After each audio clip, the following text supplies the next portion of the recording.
Ancelotti, tout le monde au Real est très heureux que Mbappé soit là. Mercato Real Madrid, Rodrigo a donné sa réponse définitive à un possible départ à Manchester City. Valverde est l'héritage du numéro 8, l'ascension du Pajarito devenu Halcón. Lamine Yamal sur le point de quitter le Barça pour le Real Madrid. Les détails dévoilés. Avant de commencer, si c'est la première fois que tu passes ici, je t'invite donc à t'abonner, c'est gratuit, ça prend 2 secondes et ça fait plaisir. Merci beaucoup à toi. Carlo Ancelotti s'est exprimé avant le match de Supercoupe d'Europe entre le Real Madrid et l'Atalanta à Varsovie le 14 août. L'entraîneur du Real Madrid a accordé une interview aux médias de l'UEFA. Outre la Supercoupe d'Europe, l'Italien a parlé de Mbappé et de l'avenir du club avec les jeunes joueurs. Le Real Madrid, ici, c'est toujours un défi. Je suis du bon côté, dans un grand club, dans une grande équipe avec de grands joueurs. La Ligue des Champions, ma relation avec la Ligue des Champions est spectaculaire. Elle m'a apporté beaucoup de satisfaction. Elle m'a apporté beaucoup de succès, évidemment, et quelques déceptions. Comme on dit, on ne peut pas toujours gagner, mais la vérité est que la Ligue des Champions m'a donné plus que je ne lui ai donné. La Supercoupe d'Europe, ce sera compliqué, comme toujours, parce que c'est le début de la saison, les joueurs ont eu peu de temps pour préparer ce match, mais nous y allons avec toute la confiance et la conviction, en tenant compte de la difficulté. Je pense que l'Atalanta mérite d'être là parce qu'elle a fait une grande Europa League. C'est une équipe que nous respectons beaucoup, mais nous espérons arriver à ce match le mieux possible. Que va apporter Mbappé? Tout d'abord, il va apporter sa qualité, en plus de son attitude et son sérieux. Tout le monde au Real Madrid est très heureux qu'il soit là. Les supporters, le club, les joueurs, ses coéquipiers, l'entraîneur. Nous sommes tous très heureux qu'il soit là. Nous sommes sûrs qu'il va très bien s'en sortir. Arda Güler et Endrick, je prends beaucoup de plaisir avec Arda Güler et Endrick parce qu'ils apprennent très vite. Ils sont toujours très attentifs aux consignes, ils veulent grandir et s'améliorer. Les jeunes, c'est curieux que Vinicius ne soit pas considéré comme un jeune joueur, que Rodrigo ne soit pas non plus considéré comme un jeune joueur, que Bellingham ne soit pas considéré comme un jeune joueur, Camavinga aussi. Nous avons une équipe jeune avec beaucoup d'avenir. Ça dépendra d'eux, de leur capacité à s'unir en tant que groupe et à construire un groupe fort. À la fin, le gagnant est toujours le groupe, l'équipe. Manchester City et le Real Madrid ont terminé champions de leur championnat respectif la saison passée. Les Sky Blues seraient intéressés par la venue de Rodrigo, arrivé à Madrid en 2019. Le Brésilien a inscrit 17 buts et délivré 9 passes décisives la saison dernière.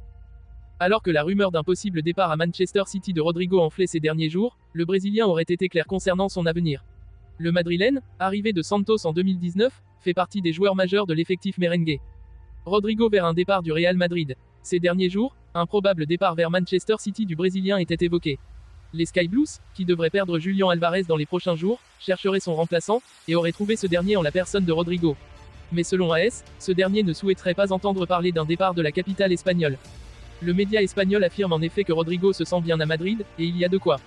Élément important de l'effectif de Carlo Ancelotti la saison passée, l'ancien joueur de Santos a été l'une des pièces maîtresses du sacre européen de la Maison Blanche.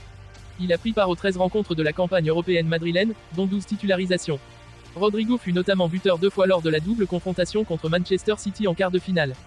Malgré les recrues madrilènes, le statut de Rodrigo ne devrait pas être remis en cause.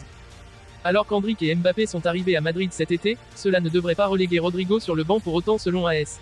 Le média ibérique affirme qu'Ancelotti, en optant pour un 4-3-3 la saison prochaine, titularisera l'attaquant brésilien sur son aile droite, aux côtés de Vinicius Junior et Mbappé. Il faudra évidemment accompagner cette confiance de performance capable de répondre aux attentes, tant la concurrence sera rude cette saison à Madrid. Une partie de ce que je suis, c'est grâce à toi, écrivait sur Instagram Federico Valverde à Toni Kroos. De jeunes promesses du CA Peñarol à successeur de son idole au Real Madrid en passant par la Castilla, retour sur la prodigieuse montée en puissance de l'Uruguayen. Alors que le monde a les yeux rivés sur la venue de Kylian Mbappé au Real Madrid, le vestiaire du club va devoir se faire à certains changements en ce début de nouvelle saison. Avec le départ de Nacho et de Kroos, la liste des capitaines merengues a évolué faisant de Modric le porteur principal du brassard, suivi de Carvajal, Vasquez et Valverde. Ce dernier, qui vient de souffler sa 26e bougie, doit cette position aux performances remarquables qu'il a effectuées ces dernières années et qui lui ont permis de se hisser au sommet du club de la capitale espagnole. Une véritable fierté pour le natif d'Uruguay, autrefois menu, discret et insaisissable que l'on surnommait Parajito, petit oiseau, en espagnol, aujourd'hui métamorphosé en halcón, faucon, volant de ses propres ailes. Tout commence dans son club de quartier, Estudiantes de la Unión, où le petit Federico passe énormément de temps balle au pied, dans ses terrains vagues propres à l'Amérique du Sud. Très vite repéré par le recruteur Néstor Gonçalves pour l'assurance qu'il dégage, il rejoint en 2015 le club Atlético Peñarol basé à Montevideo. Si ses performances attirent les regards, le Benjamin de la famille fait également face à certaines difficultés avant d'intégrer les U14 de la sélection uruguayenne. Encouragé par sa famille, El Pararo prend peu à peu son envol et éveille la curiosité des grands clubs européens. Convoité par Arsenal et Chelsea, c'est le Real Madrid que choisit Fed. Selon les mots de sa maman Doris, son rêve a beaucoup pesé dans sa décision. À seulement 16 ans, il quitte son nid et intègre le vestiaire de la Castilla alors que les installations de Valdebebas et la féerie de Madrid le séduisent. Un an après son arrivée, il se détache de ses coéquipiers madrilènes pour un prêt au Deportivo La Corogne où il grandit comme sportif et comme homme. Ce sera en juillet 2018 qu'il endossera pour la première fois le maillot de l'équipe première du Real, sous les ordres de Lopetegui, à l'occasion de la pré-saison du club aux États-Unis. Depuis, Valverde n'a cessé d'ébahir. Il est peu à peu parvenu à s'imposer dans le 11 titulaire et soignerait presque la nostalgie des soirées magiques de l'immuable trio Casemiro, Kroos, Modric. Tout madridista célèbre encore ce sacrifice en finale de Supercoupe d'Espagne et cette dernière faute commise sur Morata. Sa frappe venue d'ailleurs contre Naples. Sa volée stratosphérique face à City. Et, bien sûr, la perfection de sa passe décisive pour Vini qui offre la 14e LDC à la Casablanca. Devenu pièce maîtresse d'Ancelotti, il est le joueur le plus utilisé de cette saison avec 54 matchs réalisés. Certes moins décisif que la saison passée, 3 buts contre 12 lors de l'exercice 22 à 23, sa création de jeu reste un pilier pour les Madrilènes. Valverde fascine et rassure. Alors que Kroos a quitté le Bernabéu débordant d'émotions en mai dernier, l'ancien du Bayern n'a fait qu'apaiser ses supporters. À l'occasion de la célébration de la Decimoquinta sur la place Cibeles à Madrid, le génie allemand a symboliquement transmis son numéro 8 à Valverde. La confiance et l'amitié que partagent ces deux milieux résultent de leur profil commun, la tranquillité et la vision de jeu de Valverde nous rappellera chacun des gestes de l'éternel Tony. Cet héritage s'inscrit en réalité comme l'accomplissement d'une détermination brillante. Réputé pour son intelligence de jeu, sa puissance de frappe, sa capacité à briser les lignes, sa qualité de passe et sa polyvalence, le natif de Montevideo s'affirme comme l'un des meilleurs milieux du football moderne tout en conservant la hargne de vaincre digne des grands noms de ce sport. L'amour qu'il ressent pour le maillot blanc est le plus bel exemple de la passion madridista. Il faudra me tuer s'ils veulent qu'un jour je parte du Real, disait-il. Dans une tournure inattendue qui pourrait bouleverser le football mondial, des rumeurs enflent concernant des négociations secrètes entre Lamine Yamal, la pépite montante du FC Barcelone, et le Real Madrid. À seulement 17 ans, Yamal est déjà considéré comme l'un des joueurs les plus prometteurs du football espagnol, et l'idée de le voir quitter le Barça pour son rival historique a provoqué une véritable onde de choc en Europe. Négociation dans l'ombre. Selon des sources proches du dossier, le Real Madrid aurait entamé des discussions discrètes avec les représentants de Lamine Yamal en vue d'un transfert sensationnel dès que son contrat avec Barcelone arrivera à son terme. Les raisons précises de ces contacts restent entourées de mystères, mais il semble que le Real Madrid perçoive en Yamal un atout majeur pour l'avenir de son attaque. Prêt à tout pour attirer ce jeune prodige, le club madrilène serait sur le point de faire une offre exceptionnelle. Une proposition record. Le Real Madrid serait disposé à offrir 110 millions d'euros pour convaincre le FC Barcelone de lâcher Lamine Yamal. Ce montant astronomique reflète non seulement le potentiel gigantesque du jeune joueur, mais aussi la volonté du Real Madrid de frapper un grand coup sur le marché des transferts. Cette somme colossale pourrait obliger le Barça à prendre cette offre au sérieux, malgré leur réticence à voir l'un de leurs talents les plus brillants rejoindre leur rival le plus féroce. Un plan de réorganisation au Real Madrid.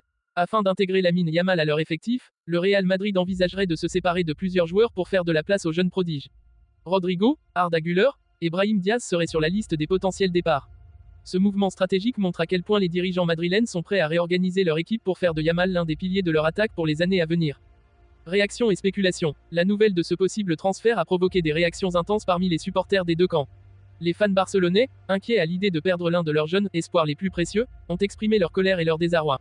De l'autre côté, les supporters du Real Madrid sont déjà en effervescence à la perspective de voir un joueur de ce calibre porter le maillot blanc. Cependant, un nouveau rebondissement pourrait calmer les ardeurs. Lamine Yamal aurait récemment confié à son entourage qu'il n'avait aucune intention de trahir le FC Barcelone. Attaché profondément à son club formateur, Yamal aurait affirmé que son avenir se dessine au Camp Nou et non à Santiago Bernabéu. Cette déclaration pourrait apaiser les craintes des fans blaugrana tout en laissant planer le doute sur la véracité des rumeurs. Quel avenir pour Lamine Yamal? Malgré cette mise au point, le mystère reste entier quant à l'avenir de Lamine Yamal. Si un transfert vers le Real Madrid semble peu probable à court terme, le simple fait que de telles rumeurs existent montre à quel point le jeune joueur est déjà au centre des convoitises des plus grands clubs européens. Une chose est certaine, que Yamal reste au Barça ou qu'il finisse par changer de camp, sa carrière promet de marquer l'histoire du football. Pour l'instant, le suspense continue et les regards restent tournés vers ce jeune prodige dont les choix futurs pourraient bien redessiner les contours du football espagnol et européen.